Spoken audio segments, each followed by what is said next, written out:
Welcome to this continuing education presentation, a service of the Alabama Alarm Association.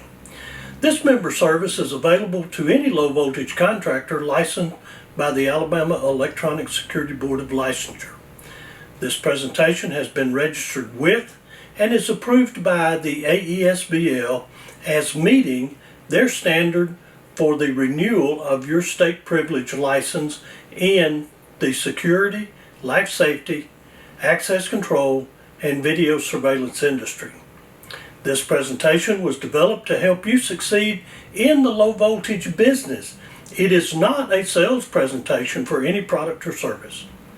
To meet the attendance verification requirements for completing this course and to receive the certificate of attendance that you can submit to AESBL, you must attend the entire presentation and request the attendance certificate at lowvoltageceu@gmail.com. During this presentation, a series of verification words will be announced.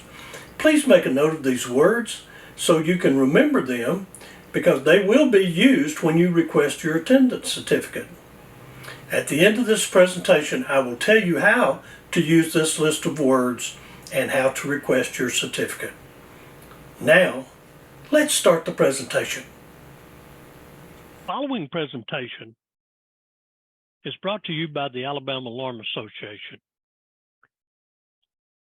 This course meets the requirements of the Alabama Electronic Security Board of Licensure for continuing education for low voltage contractors. The AESBL CEU course number is 2022-0058, and it counts as one continuing education credit. During this course, we will present verification words. Make sure that you note those as we go through the course so that you can submit those for your continuing education. As we go through the course, I will depend upon you to read the information on the slide, and I will give you why that information is important. Today, many of the technical trades have some type of exam that must be passed to work in the field. These exams range from states that may have minimum training requirement with the test to advanced certification exams for specific equipment to certifications that may be required by specifications issued on public bid projects. So this presentation is a guide to help a person prepare for these types of multiple choice exams and to be able to test with confidence. Almost every training class that you attend today will have this phrase in the course introduction. There will be a test. It can be terrorizing. It can strike cold fear into the hearts of those of us that never really learn how to study and prepare for a test. However, exams may be necessary to verify the ability of the candidate for certification within a field. You might consider why you are here. Is it just for the CEU credits? Maybe it's because you actually want to sit for an exam in your future. This presentation will not teach you tricks to pass every multiple choice exam that is going to be in your future. It will help you understand that there are practical ways to prepare for exams and help you relieve some of the tension and anxiety associated with taking an exam. Marcus Aurelius was the Roman emperor from 161 to 180 AD. He was known as a Stoic philosopher, and he was a prolific writer. And one of my favorite quotes was, "The secret of all victory lies in the organization of the non-obvious." When Marcus penned that thought, maybe he was trying to place emphasis on the fact that the non-obvious is the little details that often are forgotten and therefore can lead to failure. One of the things that we can do to prepare is to pay attention. It is to focus oneself on the topic, devoting the mind to the topic so that the information can be absorbed. To pay attention to someone is to listen to every word that they have to say, no matter how irrelevant it may seem. Do not get distracted by what's going on around you. It is difficult to concentrate on a class or to study material when the mind is worrying about other things going on around us. Negative situations and emotions and other distractions rob our mind of the ability to organize thoughts and to remember detail. One of the ways of preparing is to start with a quiet moment of meditation. Close your eyes, concentrate. Take a few long breaths. Meditation helps us stay aware of the moment. And if it helps, take notes. Note-taking is an incredible, powerful tool for learning. Notes extend our memories, allowing us to think more complicated thoughts, to solve harder problems. Notes enhance your focus. The act of note-taking ensures your mind is not wandering. We need to understand why we take notes. So ask yourself, what am I trying to remember? Or alternately, what do I think I'm going to forget? The first purpose of notes should be to enhance your concentration on the subject. How am I going to use this information? Note-taking can focus your mind on the right level of information. Are you trying to meticulously store details that may be on the exam? Or are you trying to get the gist of the subject being put forth by the presenter? What do you plan to do with these notes later? Will you be studying off of them? Or maybe you're taking notes just to stay focused, and it's unlikely that you'll look at them in the future. Well, there's a strategy for taking notes. There's different techniques. Some work better depending upon how we use them. If you're planning to review the notes many times to memorize details, then writing notes on a notepad might be the best method. Written notes can create a document that you can refer to later in review, you can study, or you might be able to find the information. Written notes aid the memory by recognition, which may not be the best study method. However, when taking notes on paper, you're forced to think about the information while you're taking the notes. Retrieval practice can enhance your memory by tying recall to as much as you can from the presentation from the text by writing prompting questions instead of notes that are written as statements. Then, when you review your notes, you can answer those questions instead of just reading the information. This format is called question book method, and it aids in recall and retrieval of information, making your study time more efficient.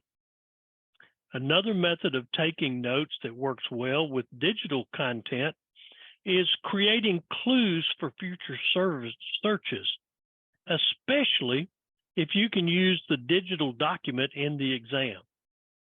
Sometimes the goal of making notes isn't to facilitate the memory in your brain, rather it is to create an easily searchable document that can help you find things that you thought were important later on. Searching digital documents is much easier than printed ones. Studies have been conducted using both high school and college students. The conclusion was that better students have developed a habit of good note-taking and has found a method of studying those notes.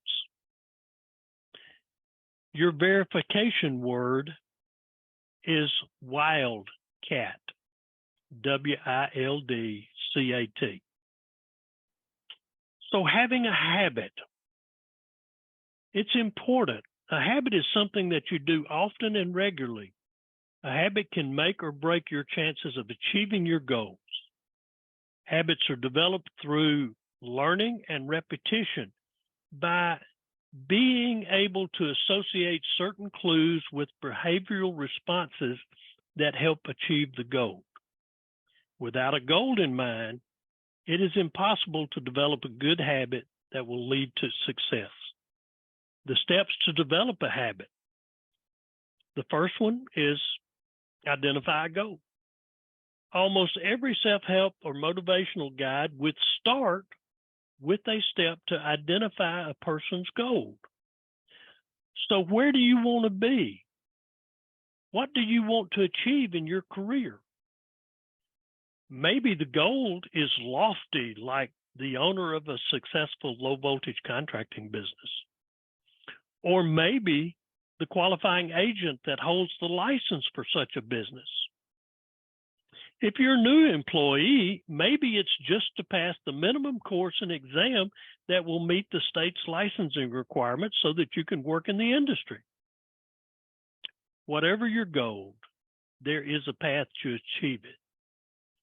Even if a short-term goal, such as completing an introductory course or obtaining a certification that is required by the industry, the path has to start with the identification of the goal. When I first accepted a job as a system installer, my goal was not to manage the installation department for the company. It was to learn how to complete an install of a system. After I became a competent technician, I set a new goal. So goals do change, and the way we achieve them change. As new goals are set, we have to determine the steps that must be taken to achieve that new goal. It could be to take a study course in person or online, to attend an intensive training session from a manufacturer, or to take a certification exam. If you're going to develop a habit, it takes an average of 21 days to form a new habit. So if you're going to set a goal of passing an exam, then it needs to be smart. Setting SMART goals means to consider all of the metrics on this slide. You must be honest with yourself, and it is okay to revise a goal. If during the evaluation of these questions, it reveals a no answer. To help with goal setting, we need to develop a strategic roadmap on how we plan to meet and identify these goals. I will use NICET certification as an example. If you choose to become NICET certified in fire alarm system at the highest level, then that's a lofty goal, and it can take several years to complete. This would qualify as a long-term goal. It is attainable if we follow the steps and do not get sidetracked on the way. Start by breaking down that long-term goal into several short-term goals. So we identified the goal, NICET Level 4 in fire alarm system. That requires passing all 4 levels, 10 years of verifiable work experience in the fire alarm field. So if I break that down into smaller short-term goals, then it is like pass NICET Level 1, and then Level 2, and then Level 3. It's been said that goal setting is like taking a trip. The first step is determine the destination. Then we plan the route or the travel mode. Do not forget pit stops and roadblocks that might affect your trip.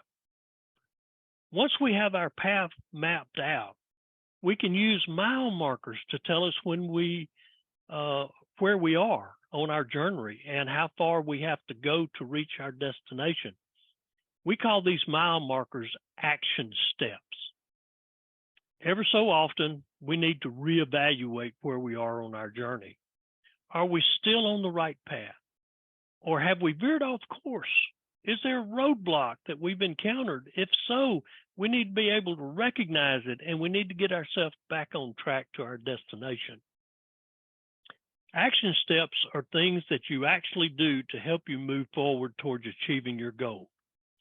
These are the mile markers that can be identified and measured. They fill in the map that leads us to the goal and act as those checkpoints. The benefits of identifying action steps can be described as it helps you focus on what is important. It provides motivation, or it creates a sense of hope. It may lead to some more job satisfaction and career advancement.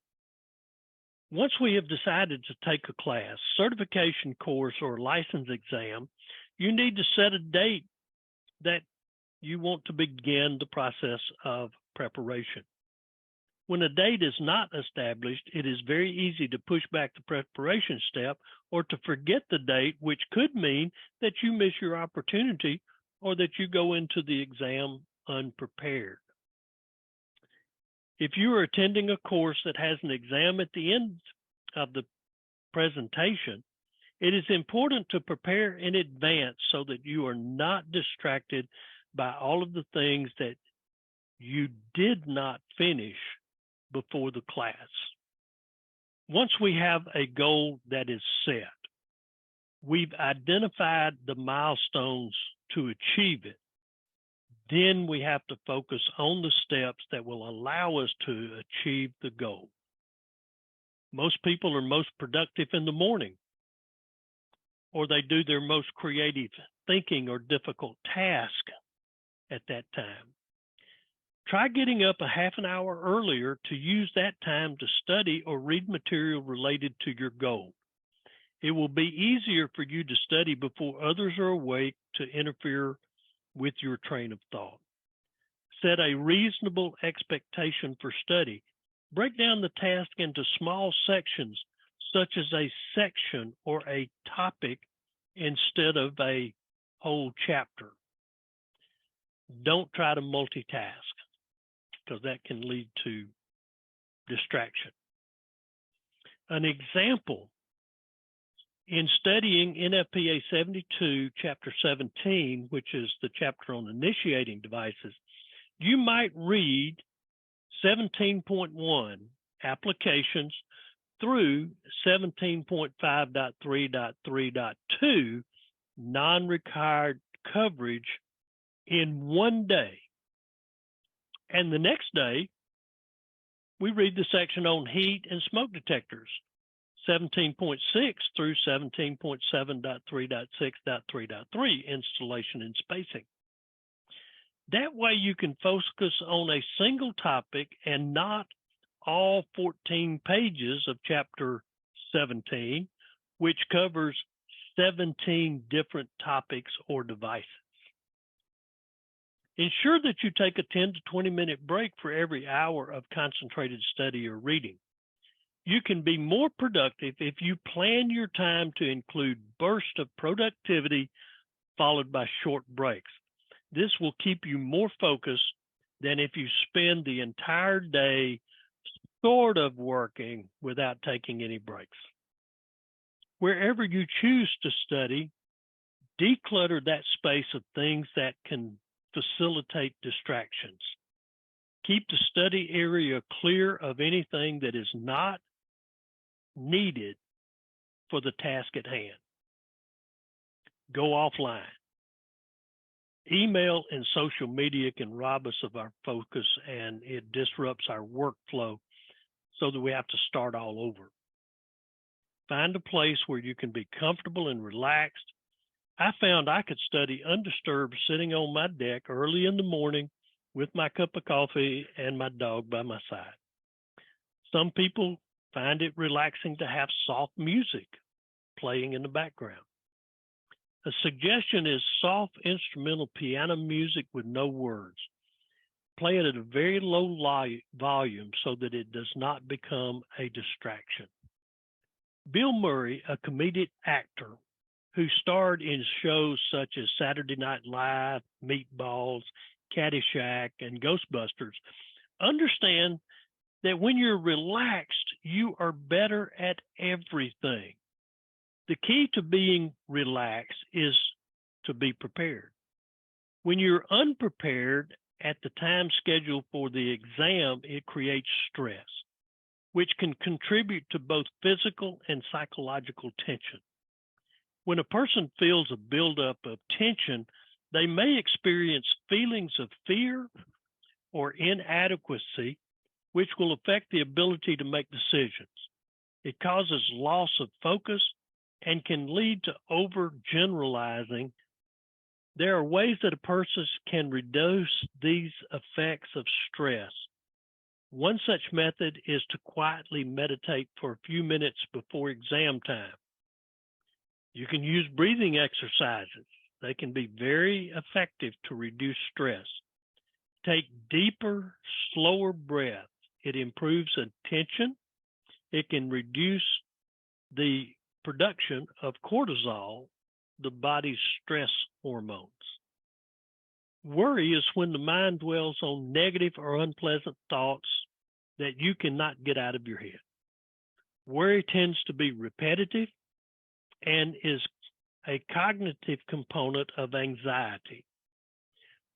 Worrying is like an annoying little bug that keeps buzzing around you and will not leave you alone. With excessive worrying, your mind and body tend to go into overdrive as you constantly focus on the what might happen if. It is normal to have moments of worry occasionally. Everybody has them from time to time. It is only a problem when you let worries get in the way of other parts of your life.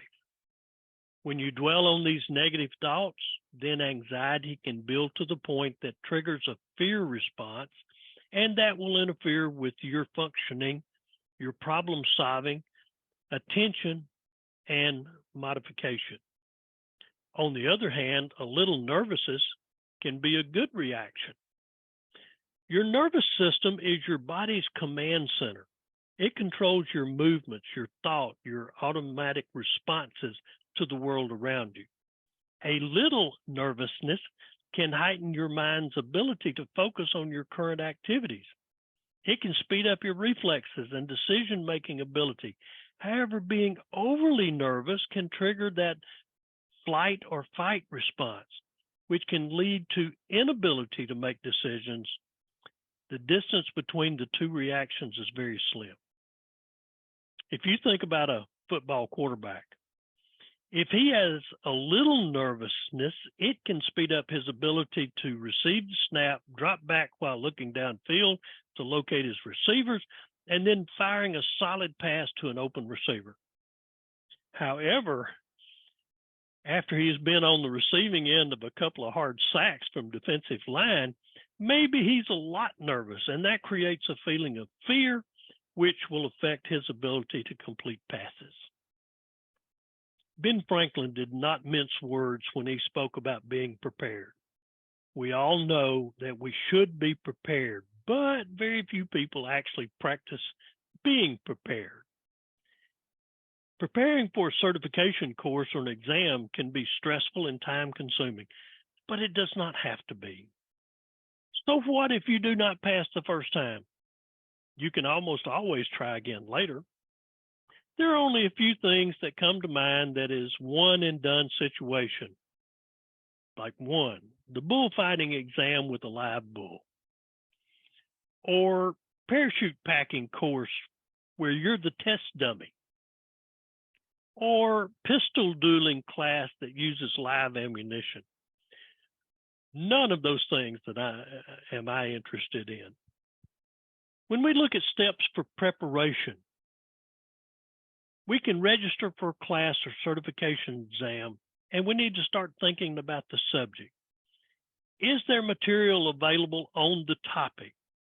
Maybe a YouTube video or a website that has PDF files for download, or a study manual that we can obtain in advance. We need to start assembling the material that we might use, such as highlighters, note paper, study guides, or apps for your phone or your tablet. In the days leading up to the class or exam, finish working on your open projects that need to be completed. If they can't be completed, see if they can be assigned to somebody else. You don't want to be distracted by uncompleted work. This includes any reports that are due or any billing for completed projects that you've not turned in.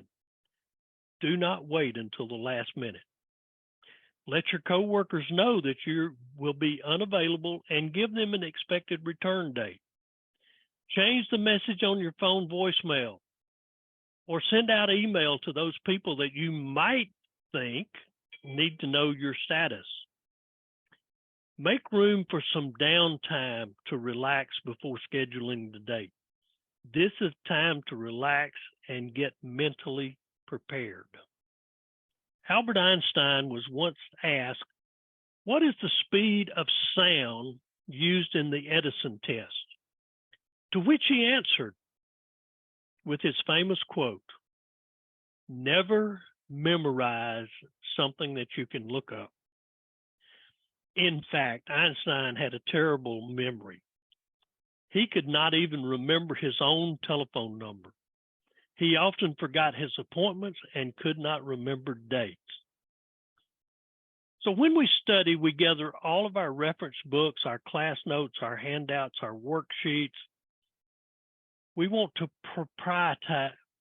prioritize what we will study. Start with the toughest material first, such as laws and codes and standards, if you know that they will be on the exam. Next, study the operation principle of devices or circuits, as they will probably be on the exam.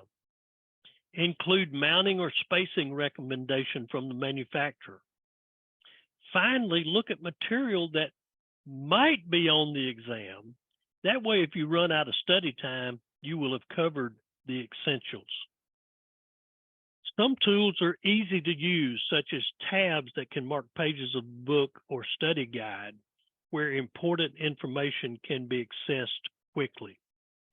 One use would be to mark a chapter or an operational requirement. However, do not use so many tabs that you can't quickly find what you need. Highlighters come in various colors and that can be used to emphasize specific words or sentences that may be used as an exam question.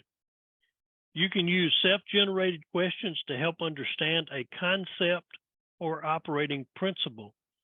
Even create flashcards to use while you're studying.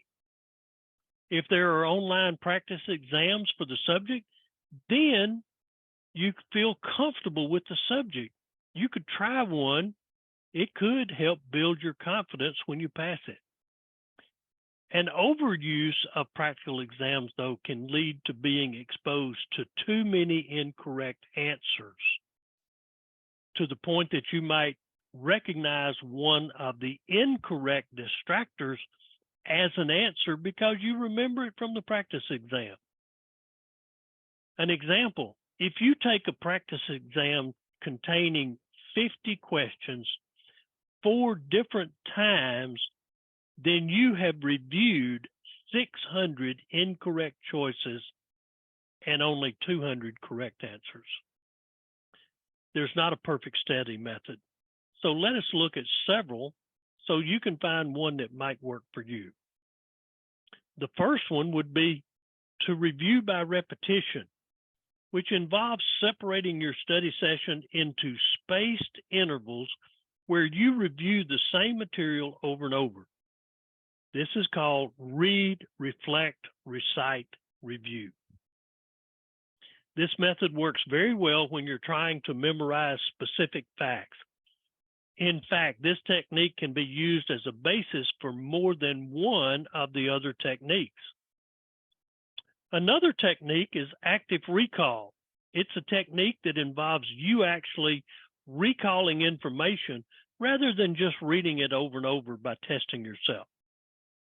Through flashcards, self-generated questions, and practice tests, you can help your brain retain and retrieve information more efficiently. A third method, if you have enough time to use it, is the Pomodoro method. It is a time management technique that uses a timer to break down your study into 25-minute increments called Pomodoro sessions. Then, after each session, you take a 15-minute break where you will fully distance yourself from your study topic. Then you repeat. It is not ideal for tasks that require long, uninterrupted focuses, however. The Friedman technique is an easy-to-use study technique based on a simple idea. The best way to learn is by teaching it to a sixth grade child. This technique requires the learner to break down complex topics into easily digestible chunks, understandable enough for the average sixth grader. By doing so, you learn more deeply, you think critically about what you are learning, and you understand the topic easier. The last technique, the Leitner system, is an effective study method that uses flashcard-based learning strategy to aid in memorization. To create a flashcard, write a question on the front of the card, and on the back, write the answer.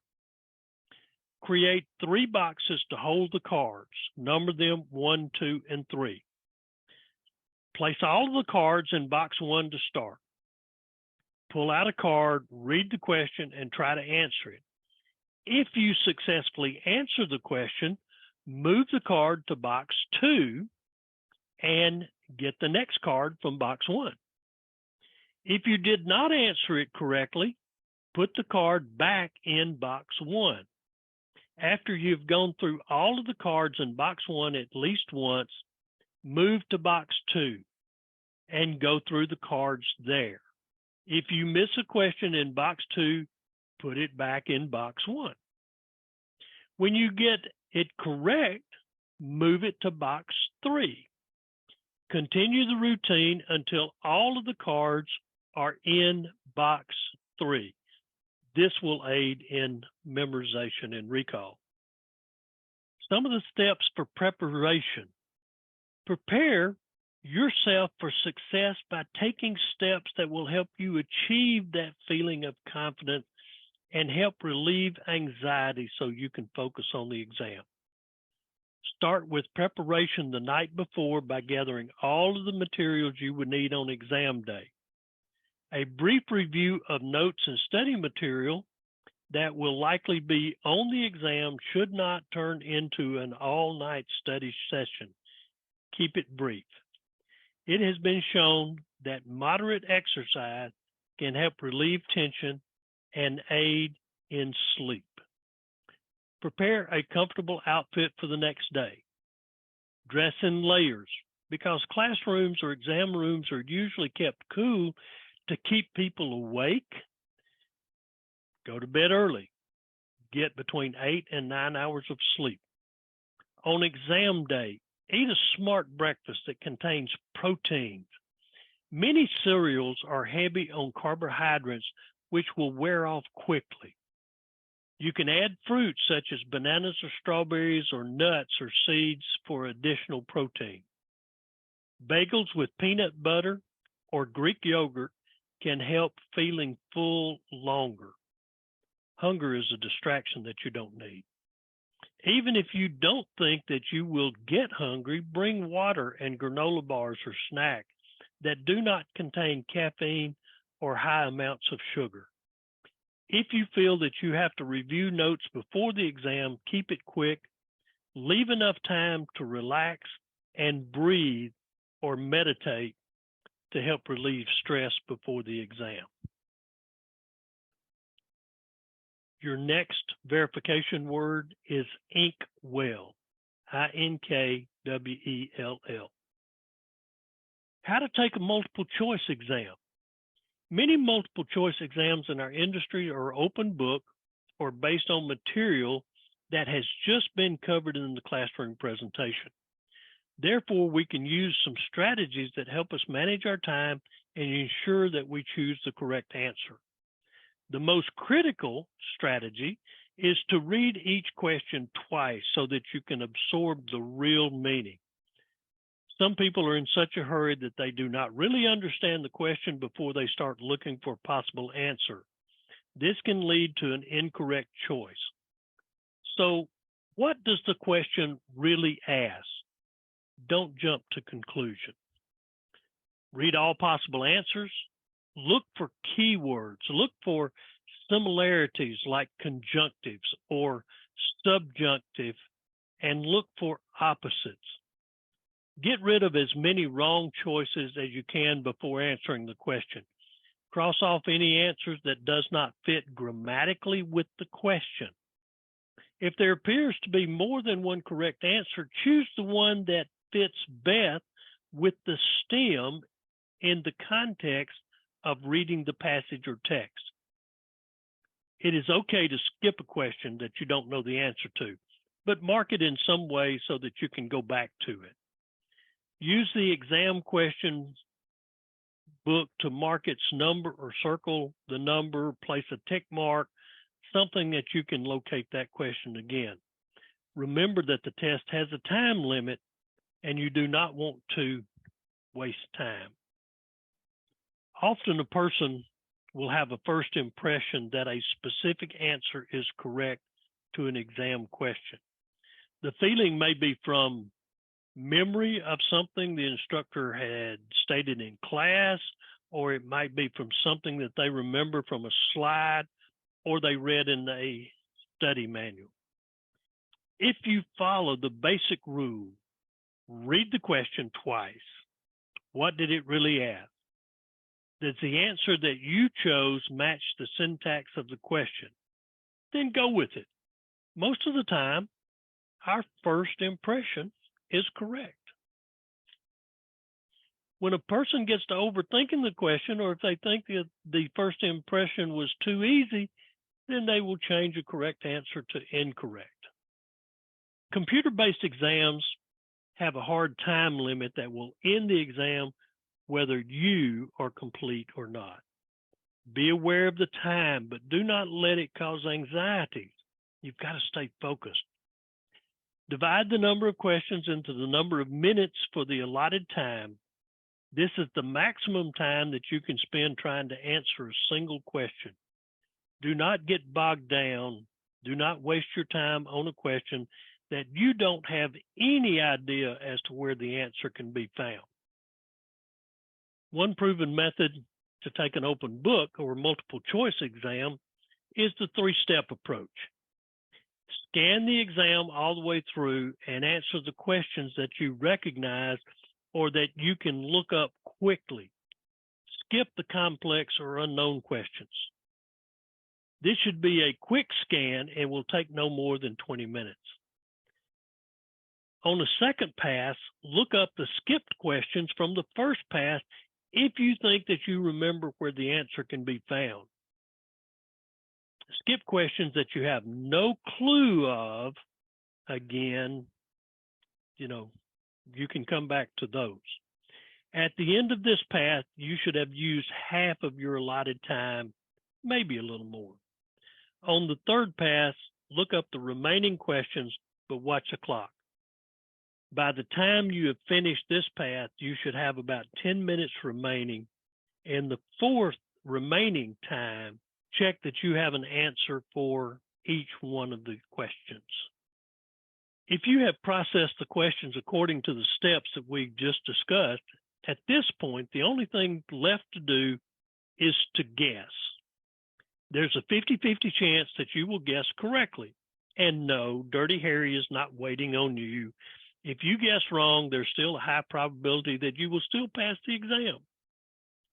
Now, if you have not paid attention or have not studied, then you could fail the exam, but there's still no death penalty for failing an exam.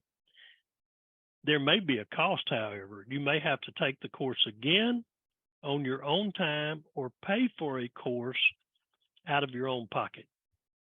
But most of the time, you will have another chance.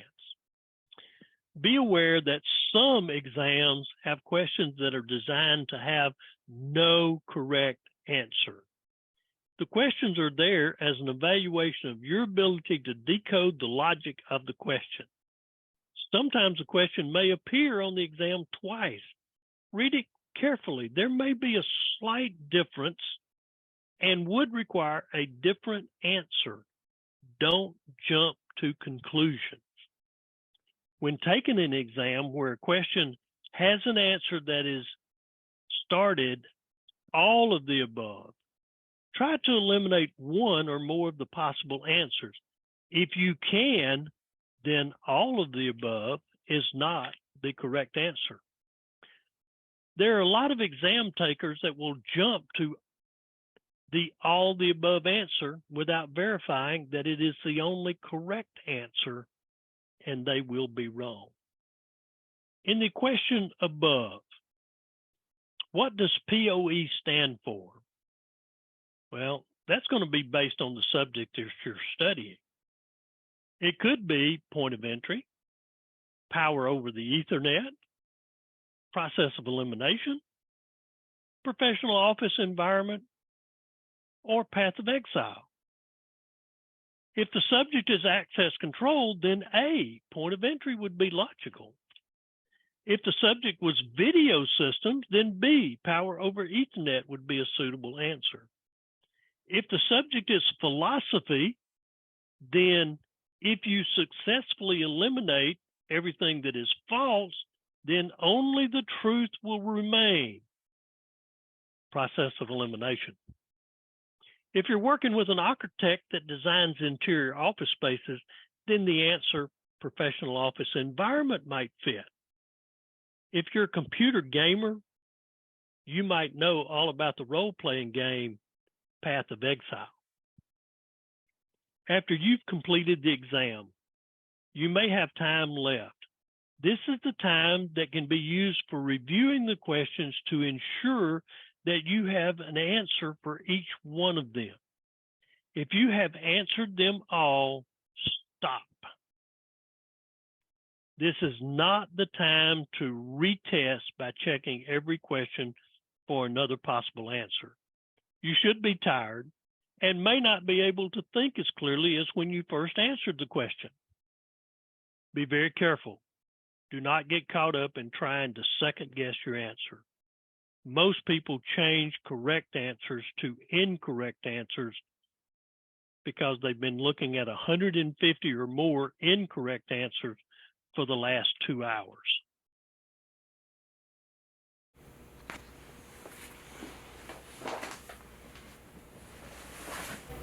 Now that you have completed this presentation and you have your list of verification words, you can request an attendance form.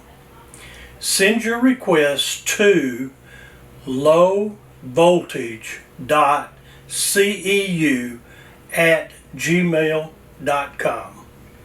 Include the name that you want printed on the CEU form and the name of the presentation that you have viewed, along with the date that you've completed this course. Include a list of the verification words as they were announced. An attendance form will be returned to that email address within 10 days. You may also include comments about the course that you want to share with the association's education committee, or you can request additional topics for future classes. We hope that you've enjoyed this presentation. We look forward to seeing you again in the future.